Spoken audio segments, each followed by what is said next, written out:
You unlock this benefit with the key of Patreon. Beyond is another dimension. A dimension of thought. A dimension of speculation. A dimension of mind. You're moving into a land of both waffle and substance. Of things and ideas. You've just crossed into the podcast zone. Ladies and gentlemen, welcome back to Trekking Through the Twilight Zone. We are two podcasters in search of an exit. As we go into our next episode on the Trekking Through the Twilight Zone, 5 characters in search of an exit, episode 14 of season 3. Julian, what are your thoughts then on this episode? Yeah, I mean, this is an episode that feels like it's almost a classic Twilight Zone episode, but then it doesn't really come together, isn't as satisfying as it really should be. What are your thoughts? Yeah, it's interesting. I'm looking because I always have them listed in front of me on IMDb as I go through them, so I can sort of see things. And this is quite a highly rated one. It's got an 8.5 and I'm like, oh, okay. It's got some interesting ideas. It's creepy and openly weird. Like it starts and it'll throw you in. Like it's just weird. For these 5 characters. It's got a soldier, a clown, a ballerina, a piper, and a hobo. When we get to the twist, I've got questions about the hobo. But yeah, to have those characters sort of like thrown together and into this situation is bizarre, and there's a desperation to it and stuff. So I like the unease of it all for the first sort of 2/3. I think that's quite good. Yeah. Well, I mean, basically, these characters just wake up and are neck with these other characters in a cylinder that's a metal cylinder that they can't get out of. And they realize that they are not really hungry or thirsty. They don't need to eat. They don't feel things. Although then they say, well, you do feel pain. I'm not sure how that works, An emotional trauma as well. Right. Yeah, so I mean it's a little strange. But the point is that it should be allowed to be strange, right? It's an interesting concept. And you watch some of the acting is better than others. The clown is obviously Great. having the time of his life. Yes. Yeah. No, I agree. And we'll get to the reveal in a minute because I think the reveal is important for what has gone before. Yes. But no, I feel there's a tension. I like the fact it's allowed to be weird in the same way. This is a weird tale. This is a proper you don't know where this is going to go. Is this an abduction story? Why these characters? Why these people? And the clown is suitably sort of like not sinister, but he's kind of creepy at times and stuff. He's acting in that Mad Hatter kind of way, like he's constantly questioning the main character is the soldier looking to escape this thing. And so yeah, no, I think it's good on that front. And then we get the reveal, and the reveal just makes me ask a ton of questions.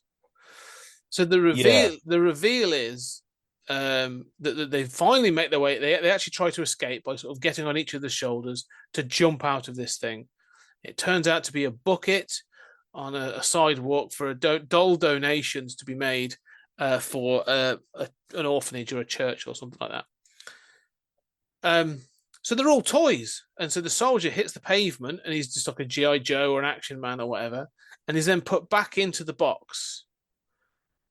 But he did escape. Yeah. So he was animate at some point to escape. So throughout this, they've been playing bagpipes, they've been dancing, they've been banging shoes on the side of this bucket, shouting, trying to climb out of it and other things. Did that all happen? If someone looked over into the bucket, they'd be like, Jesus Christ, like this is Toy Story or like Doll Master or something. Like, I don't get the point of this episode, or like the twist is like, oh well, that's a big existential twist. I don't know, it just doesn't work on Yeah, I think you're right. the idea of dolls that come alive. I mean, we had the mannequins after hours, right? That come Yeah, yeah, alive yeah. that I think works better than But this. but we're aware because they were aware of what they Right. were.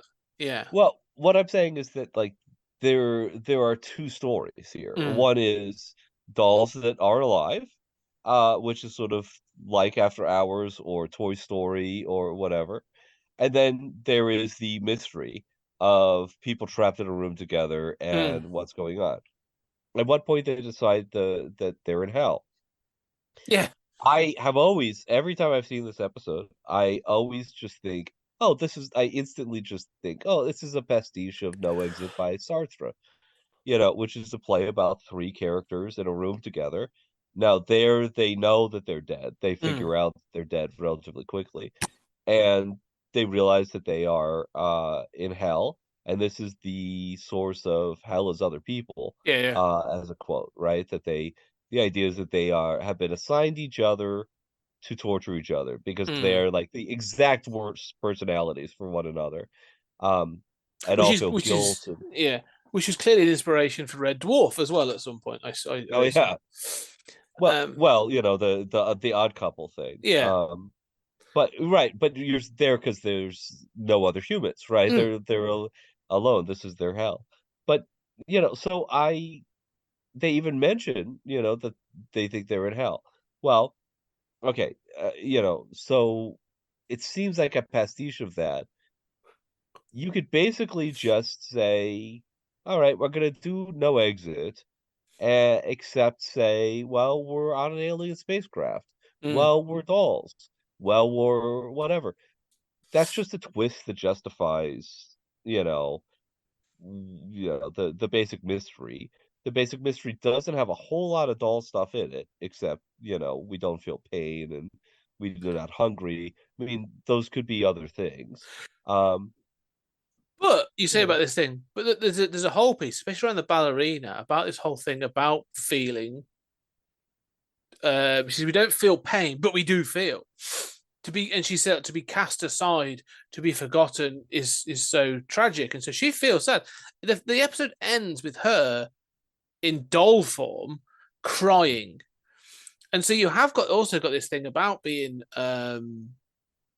dolls or toys that have been uh, cast aside or whatever, but they're being donated to be loved and used by kids. yeah, So this even that doesn't work. This yeah, that I is confusing to me too. yeah, because again, like I feel that this episode, we talked about it briefly before we sort of started. Like, we touched on this. This episode fueled Toy Story. I have no doubt in my mind. The Yes. writers and director of Toy Story watched this episode and were like, "Oh, yeah, toys that don't know they're toys." Buzz Lightyear. The idea of like being rejected or forgotten or being passed over, and the emotional damage of that is the whole of Woody's arc, and there's other stuff, and then having to interact in the real world. This, I've no doubt that 5 characters in search of an exit should be mentioned and credited in the extras on Toy Story. It feels incredibly sort of prescient. I don't know. No, I agree with that. And I couldn't help but think that every time I've ever watched this, I think Mm, that. Um, I just don't, there's that element. You could play that element up. And mm, obviously Toy Story just says, okay, screw this Sartre stuff. We're just going to play that element up, right? How exactly does those mechanics work? Do they work of him escaping and then becoming a toy again, right? Like, let's solve those questions mm, and explore that. You do that, you get Toy Story. Or there's this is weird, and you have, just read your Sartre, and the title is play on a Pirandello play, so mm. which is absurdist, and so there's clearly a theatrical thing happening here. But those two things don't need to be together, and I No, sort of feel like they're both interesting, but neither are really satisfying. I've always sort of felt that this is two stories grafted together in a way that doesn't really enhance either. no, I'd agree with that. Yeah, it's fine, and I think, like I say, the first 2/3 work as a strange tale of people trapped in a situation and all that kind of stuff. But then the reveal sort of just blows it for me a little bit, and I'm just like, oh, okay. Which we've talked about before in the Twilight Zone. But they're all fine. I like the clown. I wouldn't mind like the clown coming back. But yeah, it's like you say, it's confused. And again, because we've one of the things we've touched on before is the time limit on these episodes. And when you've got 25 minutes, I get that there's got to be a gimmick and there's got to be a twist and all this other stuff. That's the point of the Twilight Zone. But this is one of those episodes where it's either got to be bigger in order to sort of like embrace those different ideas, or like you say, strip it back to a single thing and make it a lot leaner, to really so you can actually sort of explore things more deeply in your 25 minutes. Yes. Yeah, no, I can see that. I also, I don't know. I find myself, does it seem like it's not clear how high that barrel is? No. It seems to change a lot. Like, it's a different height when different people go up it. I mean, and then of course you see it at the end. And in addition to just those basic points that, you point out about how, how does he become a toy again? How are the people around not hearing this? You know, I mean, the dolls are the same scale. Mm. Let me assure you, as somebody with a lot of toys, they're not all of the same scale. Yeah, there's a lot of just kind of like basic questions that I have. And you were going to say something about the hobo. Yeah, who's making a hobo toy? Like the others I kind of get. Like of the others, like ballerina, fine, soldier, fine, clown, fine, bagpipe player, yeah, all right. I can see that being part of like an army set or something. Oh, you don't have bagpipe player toys over there? I Not, mean, I grew up with mostly bagpipe players. okay, I can tell you we do have bagpipe players, but that's because of I have Scottish ancestry, and we have to wheel it out whenever my nan's over. But the hobo as a toy is just like when was that a Christmas favorite? Like, I don't know. It just feels like a weird choice. Like, he doesn't do anything in the story. And as you said, the size of the Yeah. bucket seems to shift because when he's out, you say about the scale, it's quite clear it's a sort of a Barbie size. I don't know what the measurement would be on that, but it's a Barbie sized figure. That when the girl's holding it next to the bucket is about half the length of the bucket. Two of the figures Yeah. could have climbed out. Yeah. It was so. Yeah, I mean, all of this is right. And you point out they're they're in hell. She's crying at the end, which I quite like the movement of her arm from off screen and her crying and all of that.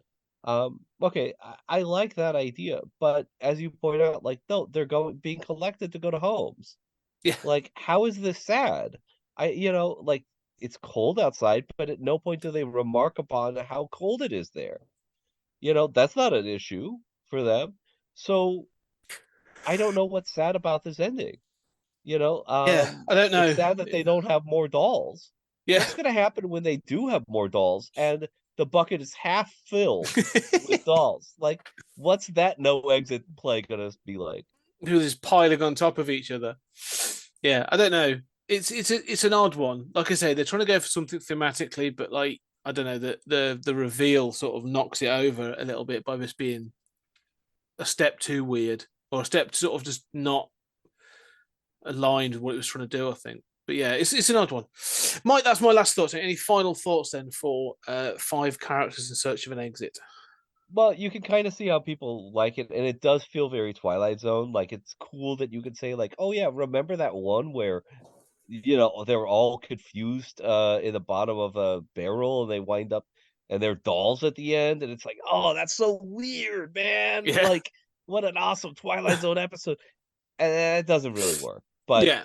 it does have that, like, oh, that's cool that they did that kind of element to it. Yeah, I mean it's brave. I like when when it goes weird, and I'll give it credit for that. But like, yeah, it doesn't stick the landing, which kind of bothers me. Okay, so that's it. So, ladies and gentlemen, thank you very much for your support. Thank you very much for sticking with us as we trek through the Twilight Zone. But for now, thank you very much, and we shall see you on the next episode.